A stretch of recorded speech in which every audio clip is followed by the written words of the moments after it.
For Charles Wysocki, shifting towards a new direction in no way means his future is uncertain. It is merely more exciting, more unpredictable, less familiar, less conventional.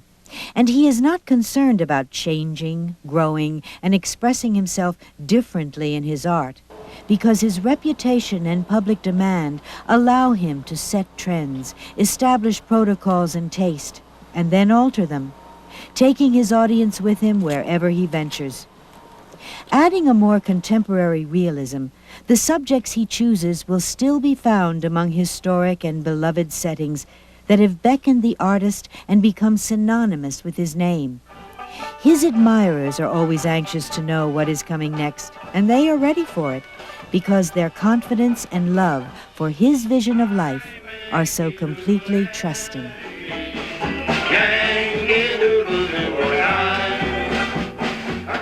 Anytime Charles Wysocki gets close to his public, one finds a convincing tribute to him in his ability to gain the affections of strangers and form comfortable acquaintances. Whether he is making a book, calendar, or print appearance, they are like reunions of old friends who have years to catch up on. Wysocki tells you where he's been through his paintings, and his collectors let on through their smiles that they've been there with him. Charles Wysocki in our family is very special. We have about 25 prints all over our two houses, and our houses are filled with things of the past. It's an ego trip. Everybody comes in and tells you how much they love you. I got his first calendar in 1972, and that was the first one he put out. And every year since then, in living in different places in the country, I've searched high and low sometimes for his calendar. I couldn't start a new year without his calendar. I really enjoy that, and I like talking to people. They're fun. You meet so many different, diverse personalities. I like Charles Wysocki's paintings because there's so much to look at, and you never get bored of looking at them, even if you've looked at them more than once or 100 times. They're the quiet ones. They're the ones who are in awe. They're those who are loud and boisterous. It's getting to know people. I think the reason that I like Charles Wysocki's paintings is because every painting tells a real story. You can stare at a painting so many times, and every time you catch something different, and there's just a real wealth of emotion, I think, in his paintings. It gives you a warm, fuzzy feeling inside. I think that's why I like them. And it's something I think many artists probably don't do enough of, because they're in their studios working all by themselves. So once you get out and you meet people and start talking to them, you'll find out just how worthwhile your life has been, because they tell you how much they enjoy your work. And I really enjoy that. And they just really gush it out. I mean, you know, some of them are very gushy and some are more reserved, but most of them really, you know, lay it out and say that we really love your work and we love what you're doing, and whenever we can afford it, we buy whatever we can of your work. So that's about the ultimate compliment. You can't go any farther than that. When you look around a gallery of Charles Wysocki works, it is fascinating to note that the atmosphere is one of comfort and personal satisfaction.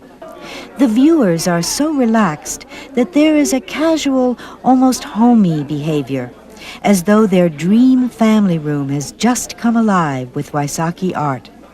Considering this almost possessive attitude towards his work, we decided to ask the artist where he would prefer his current showcase original painting, Bostonians and Beans, to end up hanging.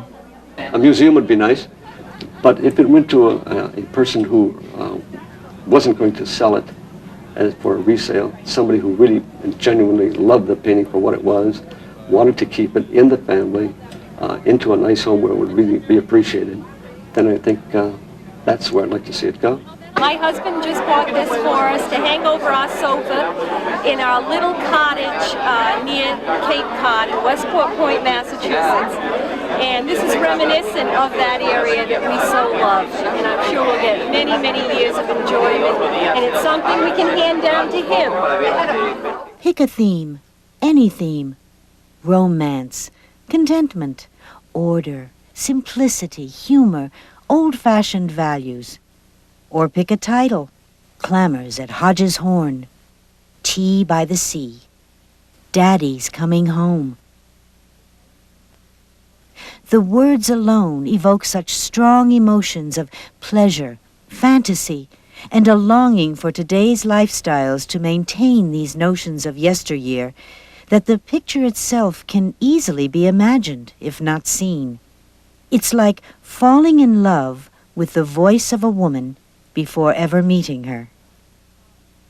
Wysocki's followers, fortunately, do not have to fall in love with anything imaginary. This artwork is very real and very available, but its most significant impact, whether in private living rooms or sophisticated galleries of art, lies in the hearts of people. From coast to coast, a nation is unifying with a common appreciation for scenes and ideals that it is proud of, which give it character and hope. We find his art not only in Middle America, but also in our nation's capital, gracing the White House for presidents. He has found in our humanity a need that never dies, an understanding of where we come from. I like to go back because I like costuming. I like the old clothes that they wore back then. I like the horse and buggy. I like to design my own houses.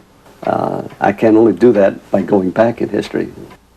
And back he goes, finding charm and ordinary people with personalities to bring into the turn of the 21st century.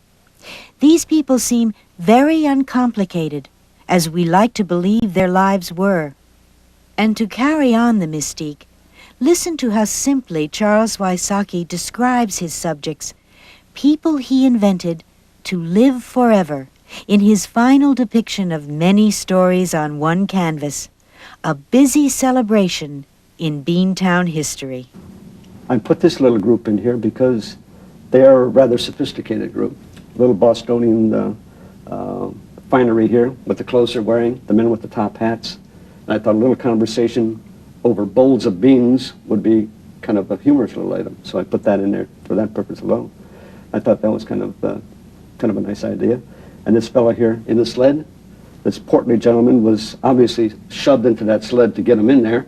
And I don't know if he may need help getting out, but he seemed to be very content just sitting there and watching these people skate. And he also has his beans, which he has finished, and maybe, who knows, maybe another bowl or two.